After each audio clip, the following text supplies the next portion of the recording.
మరో breaking news చూస్తున్నాం. TDP MP Sujana చౌదరికి CBI నోటీసులు ఇచ్చింది.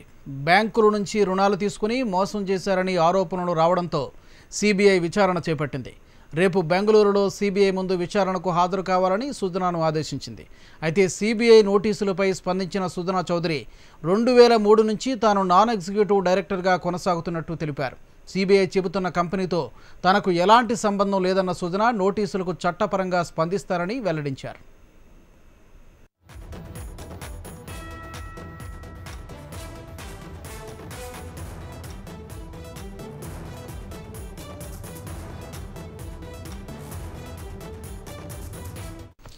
ఇక ఇదే అంశానికి సంబంధించి మరింత సమాచారాన్ని మా ఏపీ బ్యూరో చీఫ్ ఈశ్వర్ మరింత సమాచారాన్ని అందిస్తారు. ఈశ్వర్, చెప్పండి. టీడీపీ నేతల మీద, ముఖ్యంగా సుజనా చౌదరి మీద గతంలో పలు రకాల ఇదే విషయానికి సంబంధించి ఆరోపణలు రావడం, ఆయన టార్గెట్ చేయడం జరుగుతుంది. దీనికి సంబంధించి లేటెస్ట్ అప్డేట్స్ ఏంటి? తెలుగుదేశం పార్టీని ఇరుకుని పెట్టేటువంటి ప్రయత్నం లేకపోతే ఏంటి? ఎలా చూడాలి మనం ఈ యొక్క అంశాన్ని?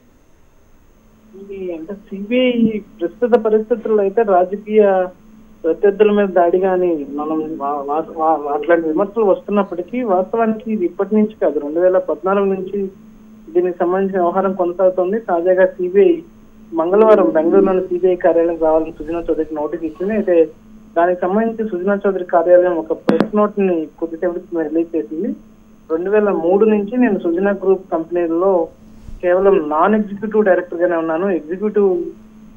ఎగ్జిక్యూషన్ కి సంబంధించి నేను ఎలాంటి నిర్ణయాలు తీసుకోవడంలో కావచ్చు, లేకపోతే కంపెనీ డైలీ ఉండే రోజువారీ వ్యవహారాల్లో నాకు ఎలాంటి సంబంధం లేదు. వాళ్ళు తీసుకున్న నిర్ణయాలకు నేను ఒక్కనే బాధ్యుని కాదు, నేను పూర్తి స్థాయిలో బాధ్యత వహించలేను అన్నట్టుగా ఆయన ఒక ప్రెస్ నోట్ కూడా రిలీజ్ చేశారు. సిబిఐ ఇచ్చిన నోటీసులకు కూడా చట్టపరంగానే తాను సమాధానం చెప్పేందుకు సిద్ధమవుతున్నా అని చెప్పిన పరిస్థితి అయితే కనిపిస్తుంది. అయితే గతంలో ఎప్పుడు ఇలాంటి ఆరోపణలు ఎవరి మీద వచ్చినప్పటికీ కూడా వాళ్ళు ఈ చట్టంలోని లొసుగులను లేకపోతే ఇట్లాంటి ఏదో క్లాజ్ కింద గతంలో చూస్తే రైట్ కింద కింగ్ ఫిషర్ విషయంలో కావచ్చు, లేకపోతే నీరవ్ మోడీ విషయంలో కావచ్చు, మిగతా చాలా విషయాల్లో చాలా సంఘటనల్లో కూడా చాలా మంది తమ ఇట్లాంటి వ్యవహారాల్లో తమకి ఆ సంస్థలకి మాకు సంబంధం లేదని చెప్పడం కావచ్చు, లేకపోతే పూర్తి స్థాయిలో దానికి సంబంధించి చట్టపరంగా మేము ఎలాంటి తప్పు చేయలేదని చెప్పే ప్రయత్నాలు చేస్తూనే ఉన్నాయి. చూడాల్సింది సిబిఐ దీని మీద ఎలా స్పందిస్తుంది. సిబిఐ దీనికి సంబంధించిన ఆధారాలు సుజనా చౌదరి చెప్తున్నట్టు ఆయన నాకేది సంబంధం లేదని చెప్తున్న నేపథ్యంలో సిబిఐ దీనికి ఎలాంటి ఆధారాలు చూపిస్తుంది